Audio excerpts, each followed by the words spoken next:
All right, everybody, welcome back to the channel. I am Brian Lee Durfee, author of The Forgetting Moon and The Blackest Heart, both books published by Simon & Schuster's Saga Press. Today I'm going to be reviewing Servants of War by Larry Correia and Steve Diamond. Now, I'll be honest with you guys, this book has been one of my most anticipated books for the last couple years because I consider myself good friends with both Larry Correia and Steve Diamond, and I have known about the creation of this book for quite some time, and so now that it's finally out, I was stoked to go get it at the bookstore, and even more stoked to start reading it, because these guys, my friends, have been talking about it for quite some time now, and as you listen to the review, just keep that in mind. These are people that I know, and all that, but that doesn't change the fact that this book is fucking dope. Absolutely off the hook, on fire. Okay, now that I caught my breath, let's talk a little bit about it. Let's go through this as we go through every book that I review. We start with the cover. You know I love graphic design and cover illustration. This has a great painting by the artist Alan Pollock, who I also know. You know I'm going to name drop like a motherfucker. You know I do it. I actually met Alan Pollock at a Gen Con a long time ago, back when both me and Alan were doing illustrations for Magic the Gathering and Dungeons and Dragons. So I've met Alan before. Steve and Larry are friends. In fact, let's talk about that for a little bit. You know, I got Steve's horror novel Residue somewhere here on my shelf, but I also have all of Larry Correia's stuff. And you know, if I get my book signed by my favorite authors, as I suggest all of you do, go get your book signed. So Larry Correia has signed pretty much every book that I own. In fact, another little tidbit for you.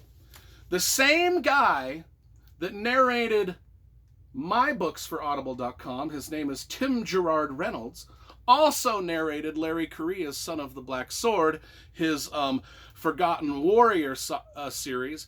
So Tim Gerard Reynolds, one of the greatest voice narrators in the business, narrated both of these series. So if you like that narrator, and if you like the way he narrated my series, you'll certainly love Larry Correia's Son of the Black Sword series. Also, you know, Larry's mostly known for his Monster Hunter International books, and yeah, I got a whole collection of Larry Correia novels up here. I might as well show you them since we're talking about them, but they're all right. They're all right there. Anyway, let's get to the, where did it go? Right here. Let's get to this book. We talked about the cover. What is the book about? This is a very Tolstoy War and Peace. It gives me just that War and Peace-timey vibe to it. Very, very Russian, very sort of Eastern European flavor.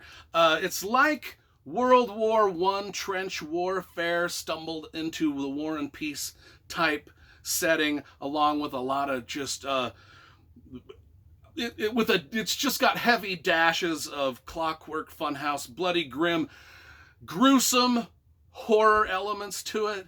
And I guess I attribute a lot of the horror elements to Steve Diamond, who cut his teeth writing horror novels. Although Monster Hunter International books are bloody grim fun too. And this is just bloody grim fun with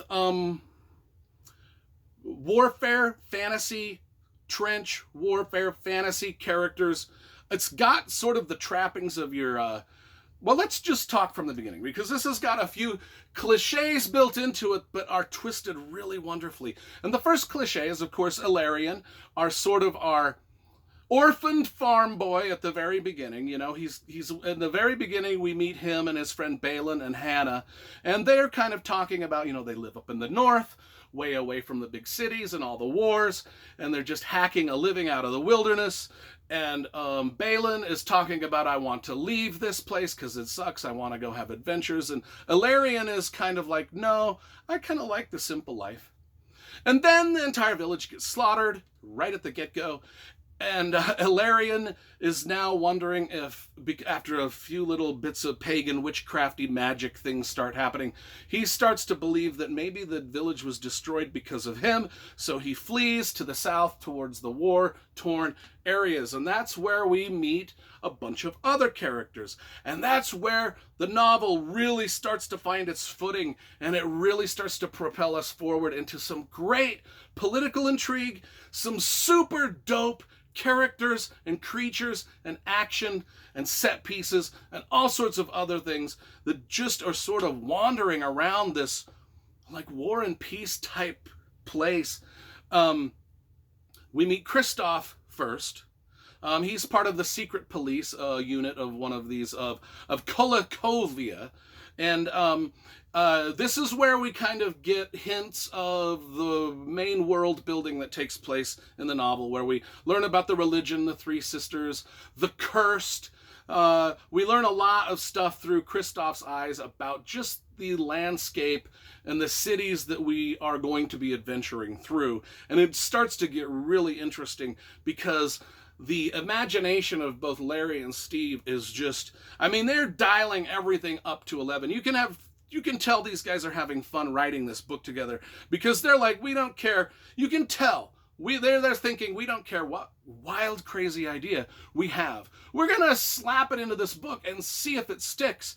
And they stick the landing on every crazy idea that they've got and that they've thrown at this. And it is just great. Kristoff is searching for a character named Amos Lowe, who's like this political prisoner / magician. And then we also get to meet Natalia, who is, her family is being held hostage by the Tsar. Amos Lowe is childhood friends with the Tsar. She has also been tasked with finding him in a political prison somewhere. And then we go back to Ilarion's perspective once he joins the army, once he's conscripted into this battle force.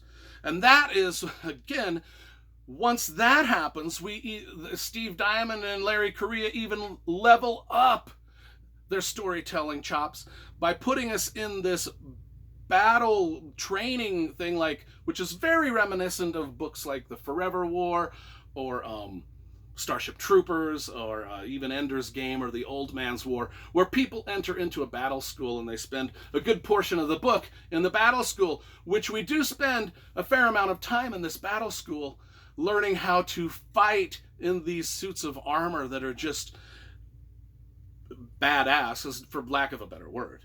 Just badass. And that's about all the plot I am going to give you, because I want you to discover.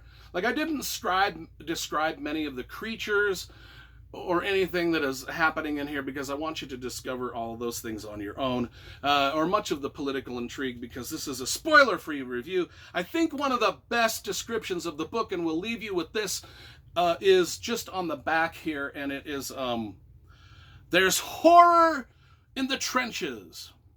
The war between Almacia and the Empire of Kolvia is in its 100th year. Casualties heap even higher on both sides as the conflict leaves no corner of the world untouched. Ilarion's quiet life on the fringes of the empire is thrown into chaos when tragedy strikes his village. When he is conscripted into the Tsarist military, he is to serve in the Wall, an elite regiment that pilots suits of armor made from the husks of golems. And Alan Pollock did a great job of illustrating the suits of armor. So that's kind of like, imagine you're reading War and Peace, and then these kind of guys show up and just start mashing everybody into the ground. That's kind of what we're up. That's the feel of the book. The Great War is not the only or even the worst danger facing Ilarion, as he is caught in a millennia-old conflict between two goddesses. In their order to triumph, he must survive the ravages of trench warfare, horrific monsters from another world, and the treacherous internal politics of the country he serves. So, this book has all the action, adventure, and blood and guts that you could possibly ever want. I mean, that's the way Larry Correia writes, is just non-stop storytelling, fast-paced action adventure. And it's just always got a great tone of humor to it. All of Larry's books just have that fast-paced, very cleverly written, very brilliantly written. The guy's a brilliant writer. And then you add Steve Diamond, who, like I said, cut his chops as a horror novelist, and his horror books, at least the one I read, Residue, is top-notch. And I think a lot of the horror elements that are introduced here might be of Steve Diamond's making. I don't know. Just knowing both guys. Anyway, this didn't disappoint. 2 or 3 years of anticipating this book. When I found out that these guys were collaborating on a trench warfare battle book, for lack of a better word, that's the only way. That's about all they gave me when they were describing it years ago. The end product turned out way better than I was expecting. And I was expecting a hell of a lot from these guys. And it actually outdid itself. So this actually is one of the best reads I've had in the last couple of years. And I'm not just saying that because these dudes are my friends. I'm saying that because it's true. It's absolutely true. This will go on probably my top reads of the year list at the end of the year. Great job. I give this a 10 out of 10. I think anybody that loves fantasy or science fiction or even old Russian literature is gonna love this.